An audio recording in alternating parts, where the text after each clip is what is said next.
Hello, 'tis me, and I am going to read Genesis chapter 3, possibly 4.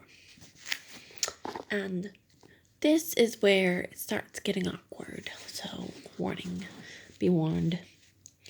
Okay. The serpent was the shrewdest of all the animals the Lord God had made. One day he asked the woman, "Did God really say you must not eat of the fruit of any of the trees in the garden?" "Of course we may eat fruit from the trees in the garden," the woman replied. It is only the fruit from the tree of the middle of the garden that we are not allowed to eat," God said. "You must not eat of it or touch it. If you do, you will die." "You won't die," the serpent replied to the woman. "God knows that your eyes will be opened, and as soon as you eat it, you will be like God, knowing both good and evil." The woman was convinced. She saw that the tree was beautiful and its fruit looked delicious, and she wanted the wisdom it would give her. So she took some of the fruit and ate it. Then she gave some to her husband, who was with her, and he ate it too. At that moment, their eyes were opened, and they suddenly felt shame at their nakedness. So they sewed fig leaves together to cover themselves.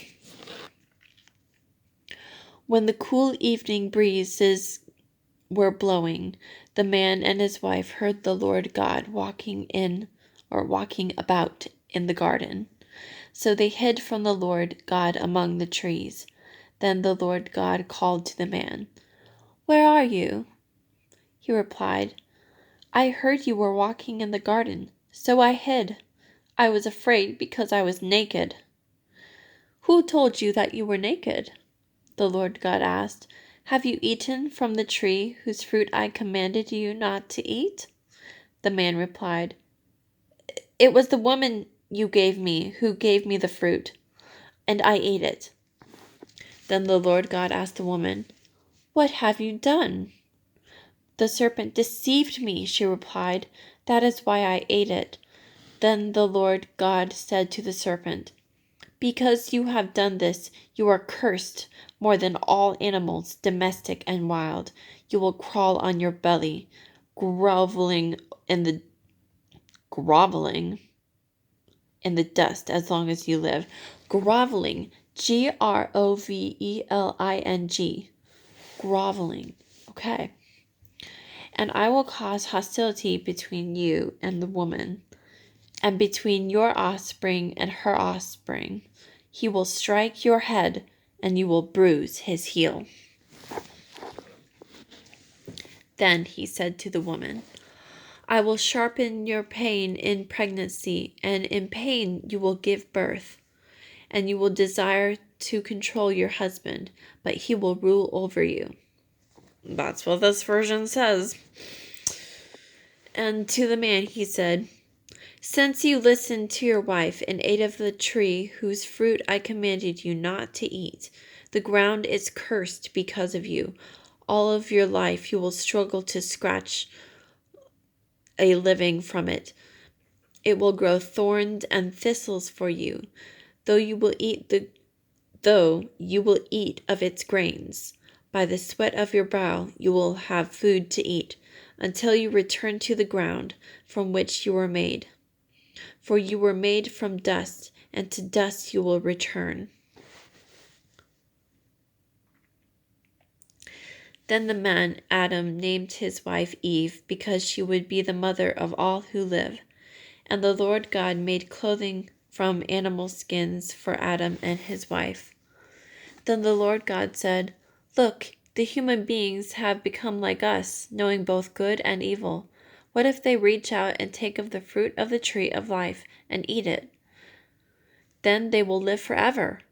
So the Lord God banished them from the Garden of Eden, and he sent Adam out to cultivate the ground from which he had been made.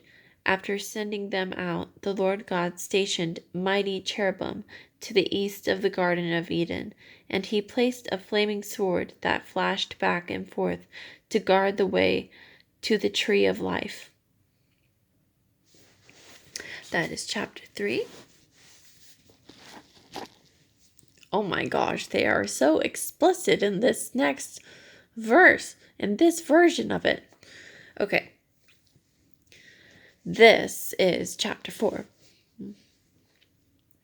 Now Adam had sexual relations with his wife, Eve, and she became pregnant. Then she gave birth to Cain. She said, "With the Lord's help, I have produced a man." Later she gave birth to his brother and named him Abel. Okay, let's get one thing straight with the Bible.